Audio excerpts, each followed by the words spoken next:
you find yourself caught in the whirlwind of emotions surrounding the current Israel-Palestine conflict, immersed in anger and blame as you scroll through endless heartbreaking stories and agitated comments? Do you firmly believe that one side has been wronged and is the persecuted party, while the media disseminates fake news to favor the other side? And yet, somewhere within, do you sense the possibility of another way, a trans-tribal perspective that could help us to rise above the turmoil of tribalist conflicts and create a more conscious and wise future? A deep future. If so, then this video is for you. Hi, I'm Marcus T. Anthony. I'm a futurist exploring the futures of mind, society, and technology. And don't forget to like and subscribe because there's many more videos coming like this one. Now, let me clarify something from the outset. I'm not here to engage in arguments about specific political parties or politicians, particular tribes and their allies and enemies, and I'm not here to solve the current crisis in the Middle East. My commitment lies in using predicaments such as the current Israel-Palestine conflict as a means to expand human wisdom and understanding. It's a fact that the bigger the existential crisis, the greater our opportunity for expanding psychological insight and spiritual maturity. Despite the suffering and the horrors involved, major crises present a unique chance to clarify our authentic selves. I believe that if we can apply this process across society, we could pave the way for a greater and more peaceful collective future via conscious evolution, a term that I borrowed from the late great biologist Barbara Marx Hubbard. By the way, my message here is mostly intended for outside observers to the current conflict, whose privileged position means that they have much greater scope for the kind of self-work I'm referring to. For those directly within the conflict, or who are indirectly involved, the situation is markedly different, and such self-work is understandably probably not going to be a priority right now. The journey I'm talking about represents contributing to the broader consciousness of humanity.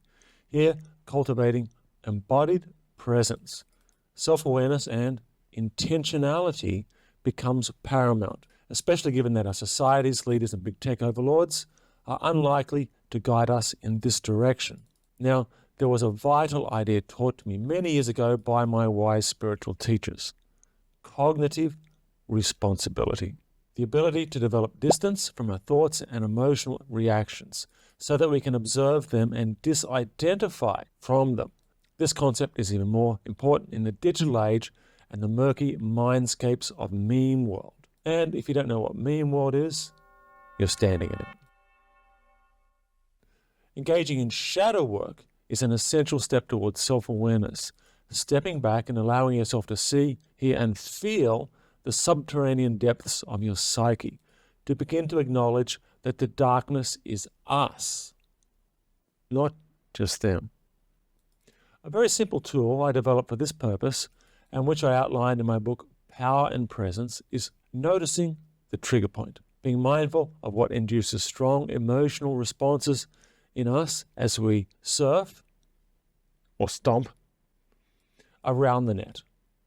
The short version of this method is that just as you're about to swing your fist through the screen, or something like that, you remove your attention from what triggered you and shift it onto your body and its feelings, taking a few seconds to relax into that state of self-observation. What's great about noticing the trigger point is that when practiced regularly, it expands our sense of agency, and we begin to realize that the world and other people don't have as much power over us as we think. The aim of shadow work is to witness the mind and to be present with it without judgment.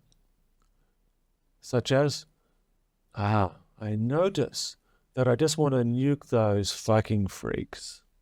And then just wait as you observe that. In fact, if you can laugh at the shadow while assuming responsibility for it, you're free. One of the reasons why I develop these kinds of ideas I'm talking about here and in my books is because I've noticed a self-contradiction that permeates the liberal, progressive world of today. And I know I'm certainly not the only person who's noticed this. That is, we all too often espouse principles like compassion, justice, and inclusivity, but then fail hopelessly to embody them. In doing so, we inadvertently take the tribalism of yesteryear, including the biases and bigotries, and just foist them onto another group of subhuman others. Yep, those disgusting, horrible people over there. So we just keep playing the tribalist game, bringing in another set of others to crap on, whereby we can feel morally and intellectually superior, spiritually superior.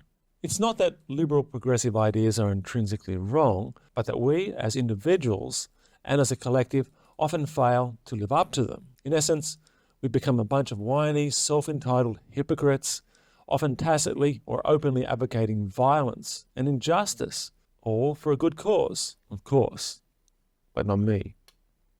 To collectively embody conscious evolution, we humans have to practice cognitive responsibility. And that entails recognizing the distinction between our actual current level of psychological maturity as individuals or groups and the degree of psychological maturity truly required for transformative change. So, basically, this involves admitting how far into self-delusion we have fallen. Ouch. So, shadow work is intrinsically uncomfortable. Bridging the gap between where you think you currently stand and where you actually are necessitates deep self-work. But this is absolutely vital introspection that has to be practiced by everybody who truly believes in deep futures of the human species. At this point, I want to emphasize that it is within this gap between who we think we are and who we really are that drama, projection, and violence thrive. Self-delusion drives drama.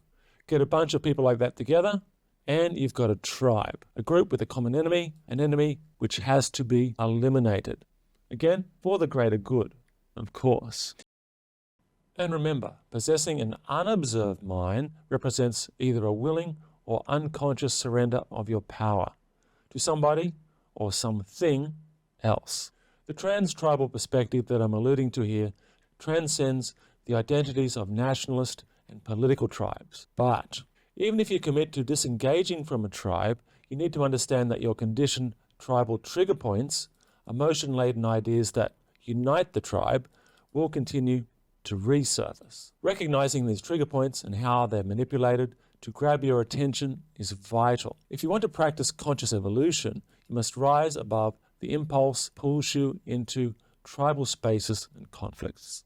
Now, if you've made it this far into the video and you are smart enough and committed enough to these kinds of ideas to realize that the behavioral changes I'm suggesting are not typically incentivized today in either online or offline spaces. You're not going to clock up likes, clicks, and virtue signaling points by staying out of tribalist squabbles. Indeed, it's often quite the opposite. Remember the old one? Silence is violence. Your tribe wants you right there in the muck and blood, as do the politicians and our big tech overlords, because clicks equals bucks. And nobody is going to hang a diploma on your wall for developing the kinds of skills and attitudes I'm talking about here. Education systems typically don't prioritize such things. So, why bother? Let me just speak for myself.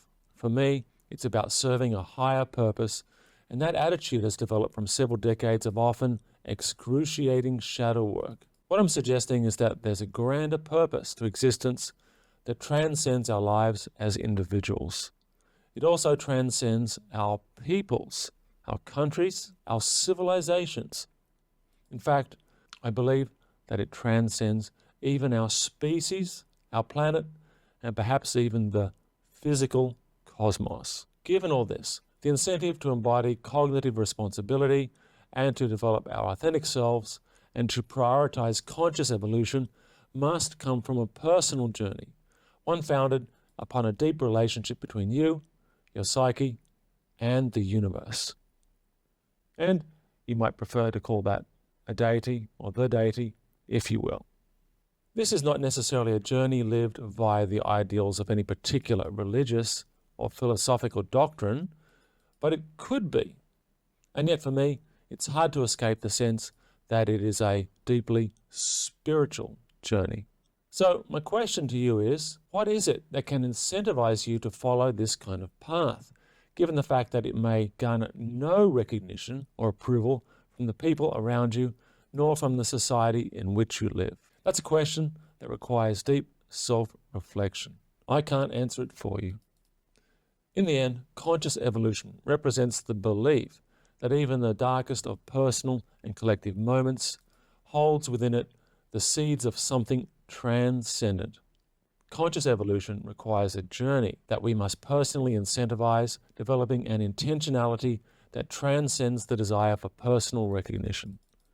To realize this potentiality, we must bring awareness and wisdom to our human and cosmic evolution, making choices that reduce suffering and open the door to presence and even joy, although in the darkest of times that may be difficult to see. That's quite a different story from that typically promoted in the meme world of Web 2.0, where, at least from one perspective, our souls and desires are commodities to be bought and sold, the products of surveillance capitalism. Think about that. See you again in the future.